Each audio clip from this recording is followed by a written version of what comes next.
नमस्कार दोस्तों, आपका स्वागत है हमारे चैनल सोल चक्र पर।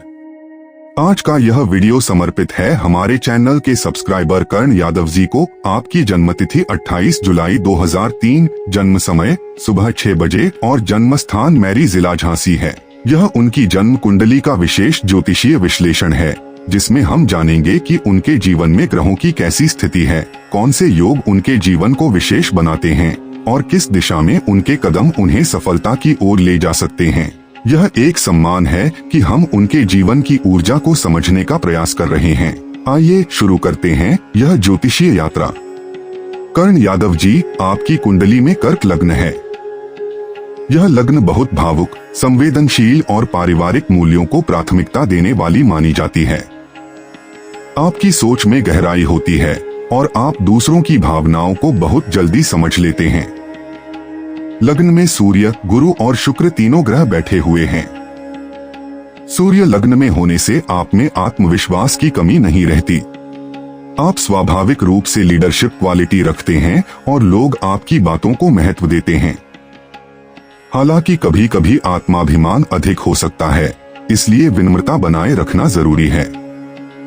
गुरु लग्न में होने से आपका स्वभाव धार्मिक, न्यायप्रिय और समझदार बनता है।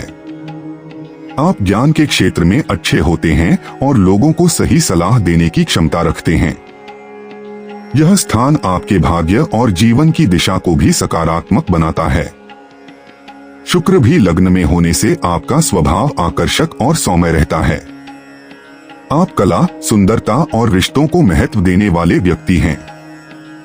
यह योग आपके वैवाहिक जीवन और समाज में प्रतिष्ठा के लिए भी अच्छा माना जाता है। दूसरे भाव में सिंह राशि में बुध बैठे हैं। यह स्थान वाणी और धन से जुड़ा होता है। बुध यहाँ पर आपकी वाणी को प्रभावशाली बनाता है। आप जो बोलते हैं उसमें दम होता है और लोग आपकी बातों को ध्यान से सुनते हैं।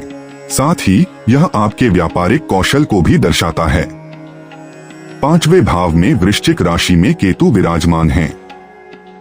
यह स्थान संतान, शिक्षा और रचनात्मकता से जुड़ा होता है। केतु यहाँ पर कभी कभी मानसिक उलझने ला सकता है, जिससे निर्णय लेने में संशय हो सकता है। साथ ही आप अंदर से बहुत गहराई से सोचने वाले होते हैं और कुछ अलग हटकर सोच रखते हैं। आठवें भाव में कुंभ राशि में मंगल का होना दर्शाता है कि आपके जीवन में कुछ रहस्यमय घटनाएं या अचानक बदलाव आ सकते हैं। आप रिस्क लेने से नहीं डरते और आत्मविश्वास के साथ कठिन से कठिन परिस्थितियों का सामना कर सकते हैं। यह स्थान आपको अनुसंधान या तकनीकी क्षेत्रों में भी सफलता दिला सकता है। 11वें भाव में वृषभ राशि में राहु विराजमान है। यह स्थान लाभ और मित्रों से जुड़ा होता है।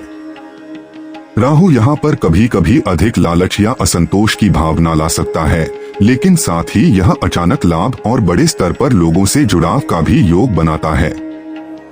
आपके नेटवर्क मजबूत हो सकते हैं, बस सही दिशा में प्रयास जरूरी है। 12वें भाव में मिथुन राशि में शनि और चंद्रमा बैठे हैं। यह स्थान हानि, विदेश और गुप्त मामलों से जुड़ा होता है। शनि यहाँ होने से कभी कभी आपको जीवन में अकेलापन या मानसिक चिंता का अनुभव हो सकता है। चंद्रमा के साथ शनि का योग मानसिक उतार चढ़ाव और अधिक सोचने की प्रवृत्ति देता है, लेकिन यह योग गहरी समझ और आत्मनिरीक्षण की क्षमता भी प्रदान करता है। कर्ण यादव जी, आपकी कुंडली में ग्रहों की स्थिति आपके व्यक्तित्व को गहराई, विवेक और नेतृत्व के गुणों से भर देती है। जीवन में अनुभवों से सीखते हुए आप आगे बढ़ते हैं। आप में निर्णय लेने की क्षमता, दूसरों को समझने की समझ और स्वयं की राह पर चलने का साहस है। यदि इन शक्तियों को सही दिशा में प्रयोग करें तो आप जीवन में निश्चित रूप से एक विशेष मुकाम तक पहुंच सकते हैं। आपको ये कुंडली विश्लेषण कैसा लगा? क्या आपने इसमें अपने जीवन की कोई झलक देखी? कमेंट करके जरूर बताइए। हमारा प्रयास यही है कि ज्योतिष को सरल, सटीक और आत्मा को छू लेने वाला बनाया जाए। और हाँ, अगर आप इस चैनल के सब्सक्राइबर हैं तो ये सिर्फ शुरुआत है। हम हर महीने कुछ विशेष सदस्यों की कुंडली को विस्तार से समझेंगे, उन्हें उनकी जीवन यात्रा से जोड़ने का प्रयास करेंगे। शायद अगली बार आपकी बारी हो। जुड़े रहिए और हमें बताइए, क्या आप भी अपनी जन्म कुंडली का ऐसा ही विश्लेषण चाहते हैं?